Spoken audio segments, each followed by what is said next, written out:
Es un gran honor recibir esta noche al valeroso, admirable líder opositor venezolano Antonio Ledesma. Un aplauso para él, por favor. Muchas gracias. Bienvenido, querido Antonio. Qué alegría recibirte. ¿Cómo estás? Bien, libre. Pero todavía diríamos que medio libre, porque hasta que no veamos la recuperación de la libertad definitiva en Venezuela, nos vamos a sentir como atados, pero al mismo tiempo atados con un compromiso de luchar. Te decía antes de comenzar la entrevista que fue una genial decisión que escaparas de la dictadura de tu país y que recobrases la libertad al precio de estar en el exilio. ¿Cuánto tiempo llevas ya desde que te fuiste? Son unos meses, ¿verdad? 5 meses, cumplí ayer exactamente de haber llegado a Madrid, porque eso fueron distintas escalas. Yo salí el 16 de noviembre de mi casa, con un dolor inmenso, dejar mi apartamento, donde he vivido por más de 30 años con Mixi, con mis hijas.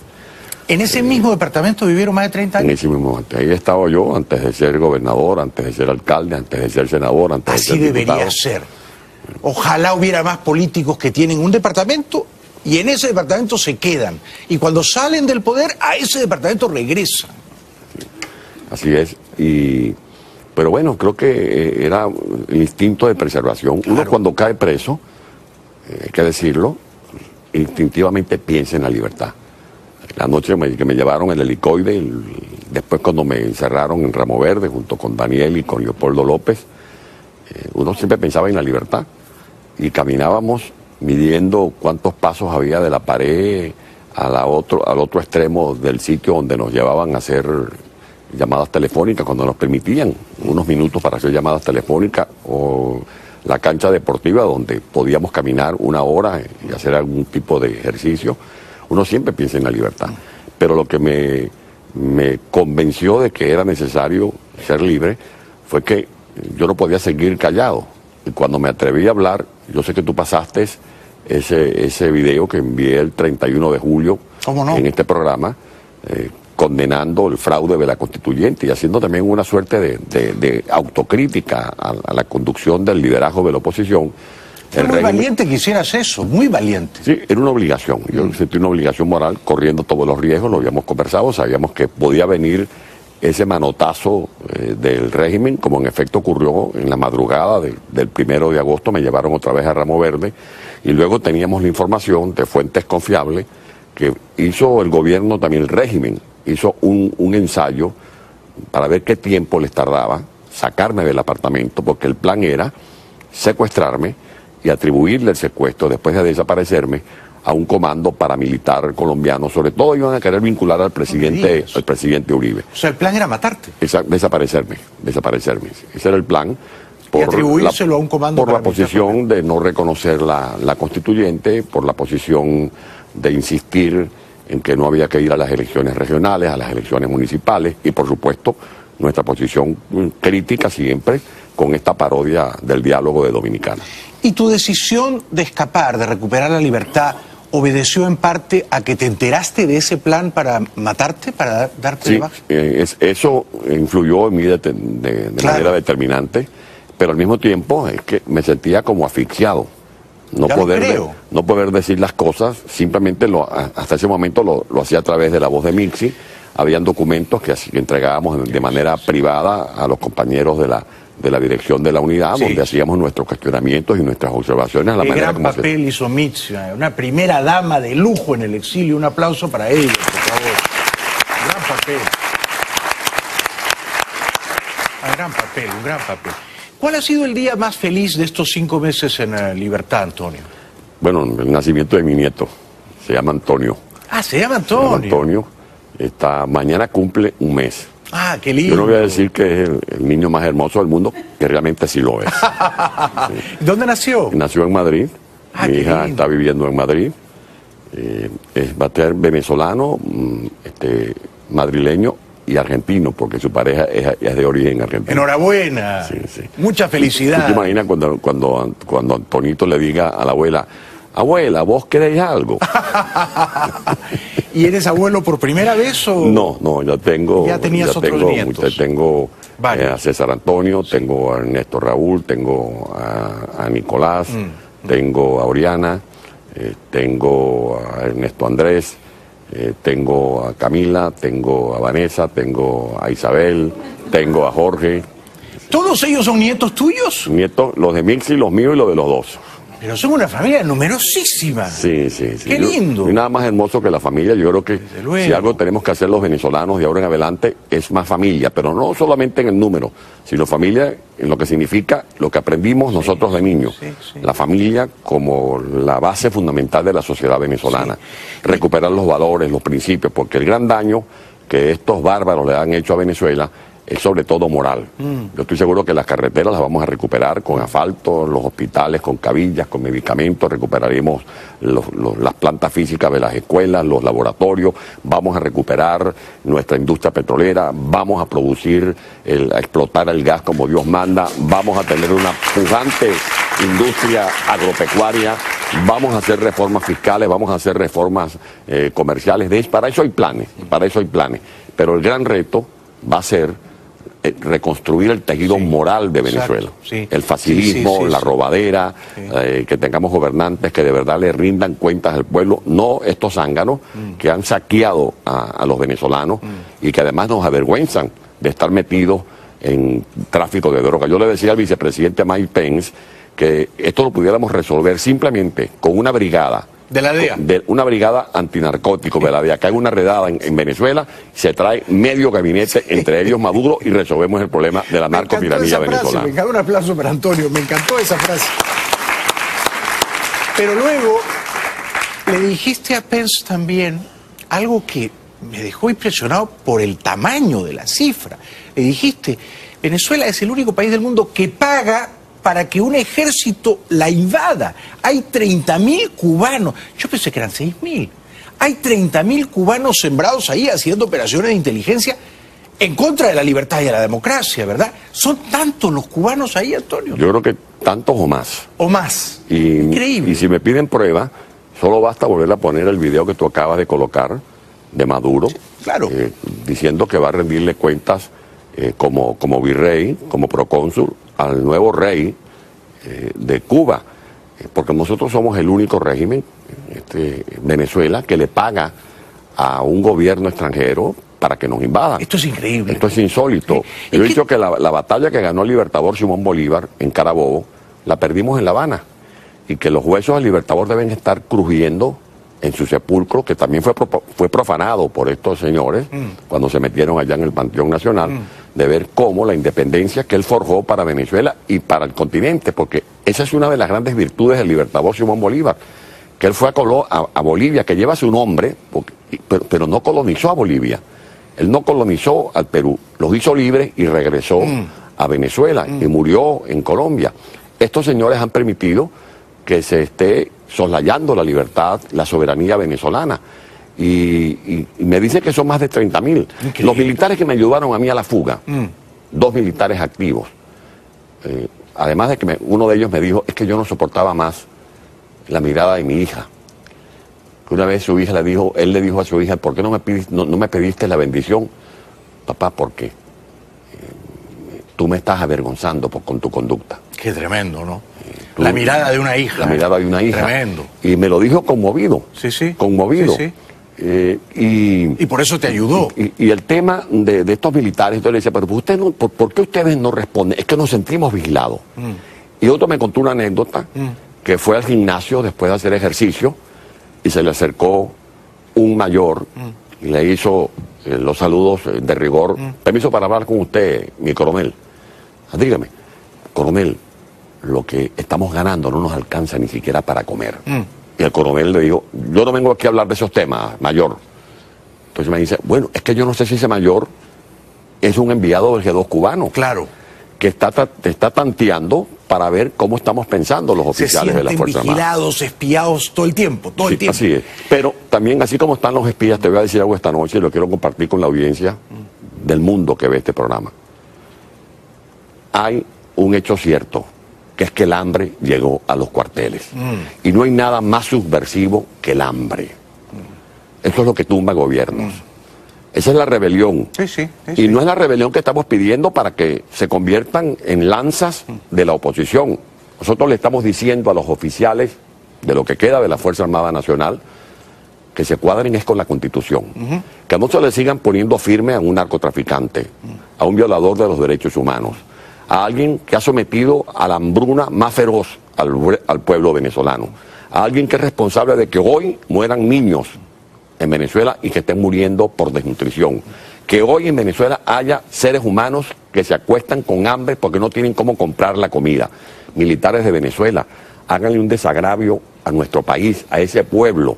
Limpien sus presillas que están borrosas, límpienlas, haciendo un acto de responsabilidad, cumpliendo con lo que ha decidido la Asamblea Nacional legítima de Venezuela, atendiendo una solicitud también del legítimo Tribunal Supremo de Justicia, que Maduro tiene que ser separado del cargo de presidente de la República y capturado porque está involucrado en hechos escandalosos de corrupción. Este es un juicio penal, además del juicio por violación de derechos humanos que se está tramitando en la Corte Penal Internacional. Un aplauso para Antonio. Qué bien dicho. Tengo que ir a la publicidad. Algún día, y será pronto, la historia va a recompensar tu gran decencia moral, Antonio. Qué bonito hablas, cuán persuasivas e inspiradoras son tus palabras.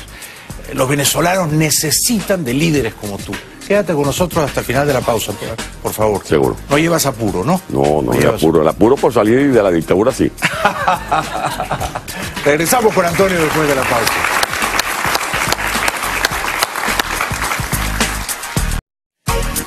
Bueno, ha venido Antonio Ledesma, un brillante y valeroso líder político venezolano, ahora en el exilio, luchando denodadamente por la libertad de su patria.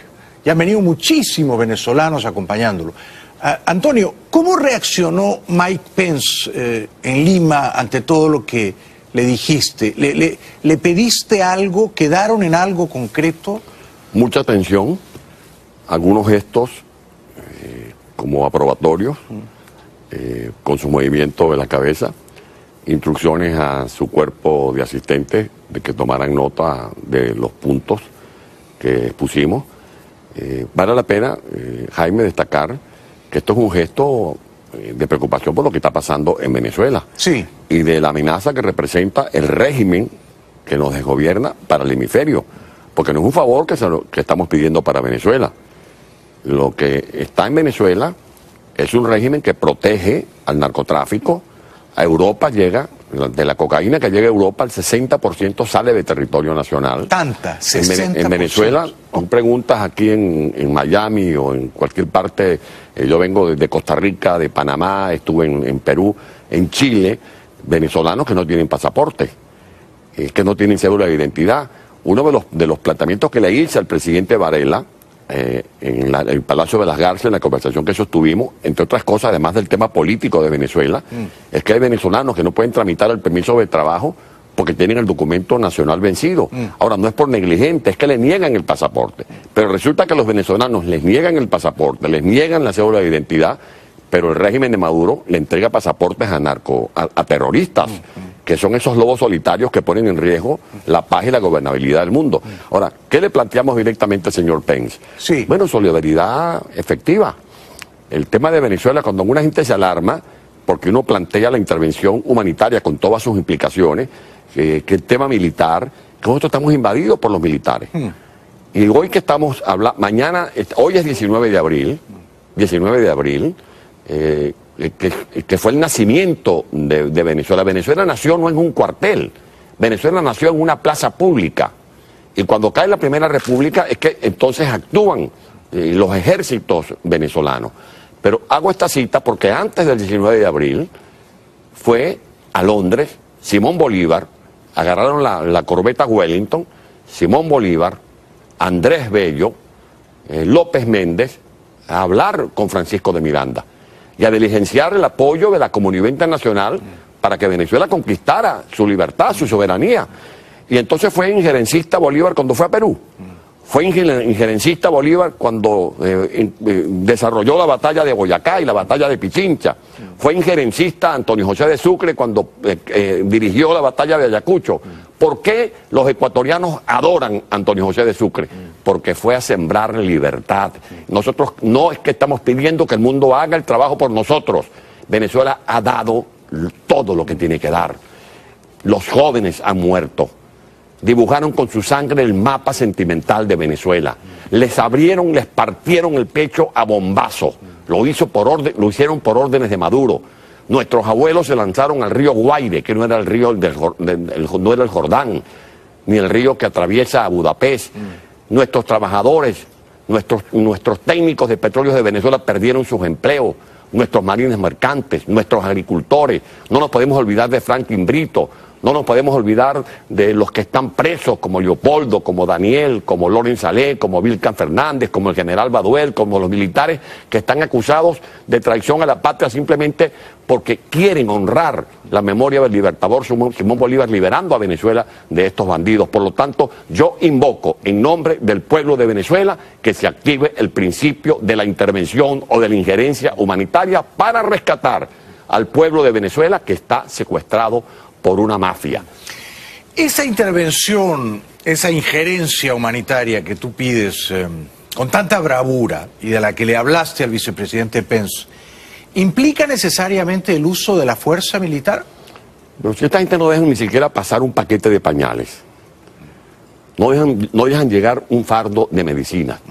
A mí me decía, por ejemplo, el canciller de Brasil, que conversamos con él en el marco de la Cumbre de las Américas, que el gobierno de Brasil en estos últimos 2 años ha enviado comunicaciones a Nicolás Maduro ofreciendo ayuda humanitaria, medicamentos, medicina, alimentos. Ni siquiera ha respondido a la carta.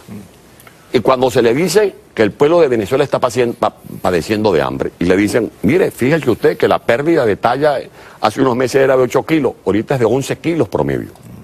¿Sabe cuál es la respuesta de Maduro? Que esa es la dieta de Maduro. Increíble. Y cuando estaban matando a los muchachos que estaban luchando por la libertad que no llegaron a conocer, Maduro aparecía bailando salsa en una tribuna frente al Palacio de Miraflores. Lo recuerdo. Y está anunciando que seguramente se fue hoy a La Habana. Y cuando Maduro gasta un dineral con su comitiva y el avión presidencial para ir a La Habana, hay niños que esta noche van a estar en una urnita blanca, si es que los padres pueden costear las honras fúnebres, porque mueren de hambre. Como el niño que murió en un pupitre y pensaban sus compañeros que se había quedado dormido. No, no se había quedado dormido, Jaime. Se quedó muerto sobre el pupitre porque no come. Terrible. Como la señora que ayer se desmayó haciendo una cola porque están padeciendo de hambre. Eso ocurre en el país más rico del mundo en petróleo, que es Venezuela. Eso ocurre en un país que tiene una pesada deuda externa que supera los 184.000 millones de dólares. Es que casi que han empeñado el Cerro El Ávila, estos bárbaros. Increíble. Han vendido el petróleo a futuro a Rusia, a China, a Bielorrusia. Hablaste de petróleo con Pence, ¿se habló de un eventual embargo petrolero a Venezuela? ¿Lo considerarías conveniente? Yo lo que sí digo es que aquí hay un gran cinismo por parte de Maduro. Sí hablamos del tema, pero hay temas que creo que no es necesario que uno los ventile públicamente. Pero sí se habló de ese tema, del tema de la hambruna, del tema de los crímenes de lesa humanidad, del tema de la situación de Venezuela, de lo que sería un gran plan Marshall para Venezuela. Pero hay gente dispuesta a dar recursos desde los organismos multilaterales. Pero a esta gente no le van a dar medio. Mientras esté Maduro allí, no dará medio porque se lo roban. Es el gran problema. Ahora, el cinismo es que esta gente hablan del imperio. Yo he dicho, una vez dije aquí, recuerdo, que los pretextos que rebuscan, lo hacía Chávez, lo hace ahora Maduro, que cuando hay un hueco en una calle dicen que ese hueco es culpa, la carretera está mala porque es culpa de Cristóbal Colón. Sí. Allá cualquier cosa mala se la atribuyen al imperio, pero le venden el poco petróleo que estamos produciendo, lo que queda, se lo venden a Estados Unidos, sí, claro, que es el único que paga en efectivo. En efecto. Pero además, ¿sabes algo raro? Que Venezuela le compra gasolina. ¿Sí? Venezuela, que es productor de petróleo, le compra gasolina. Venezuela, que es el país que tiene las reservas más grandes en petróleo del mundo, le compra gasolina a Estados Unidos. Es que tú como peruano, es como que si, por ejemplo, Perú le comprara mallas, como son los animalitos que tienen allá ustedes, le comprara el tejido que ustedes producen, que se lo estuvieran comprando los Estados Unidos. Perú le comprara papas a Estados Unidos. Le comprara papas a Estados Unidos cuando Perú tiene la variedad de papas más grande del mundo. Exacto. Ahora,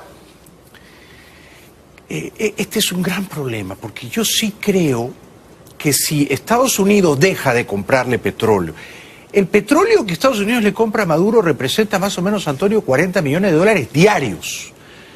Yo me atrevería a decir que la dictadura se sostiene sobre ese cash.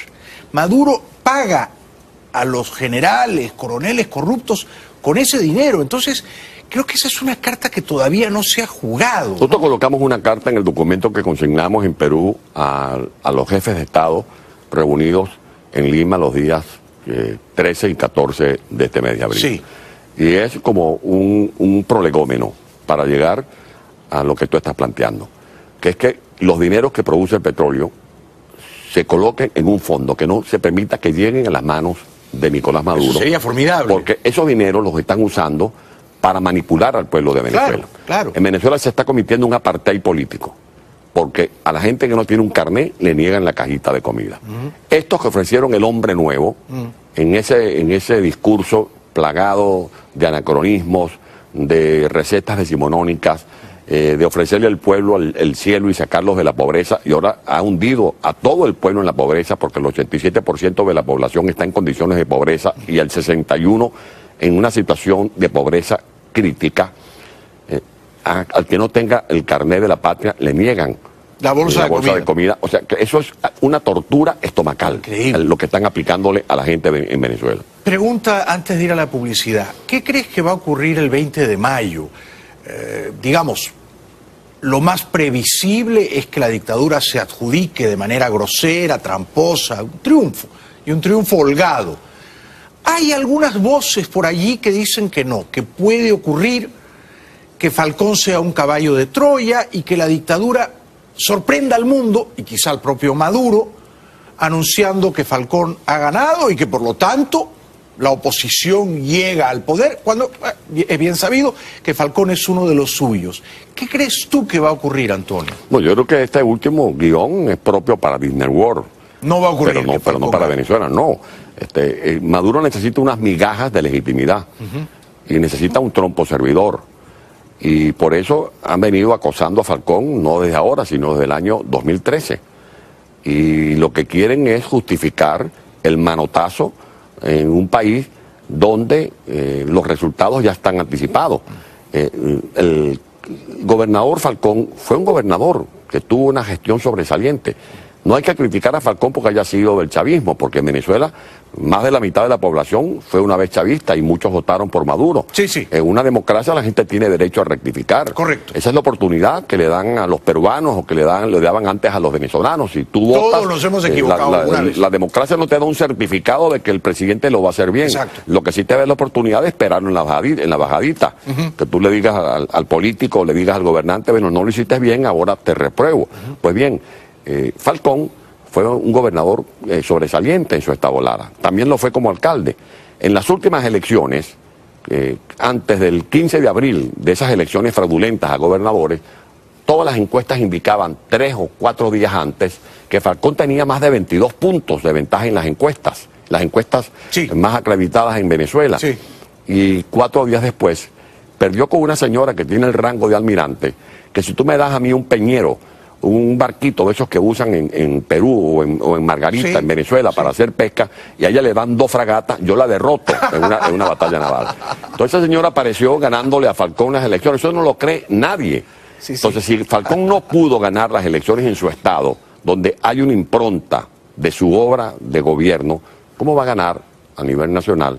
Cuando Maduro tiene control del registro electoral permanente, tiene una comisaria política allí que es Tibisay Lucena, sí, correcto, no hace auditoría del registro electoral permanente, no nos van a permitir votar a los venezolanos que estamos en el exilio, que somos millones de los que estamos en el exilio. ¿Y entonces por qué es candidato?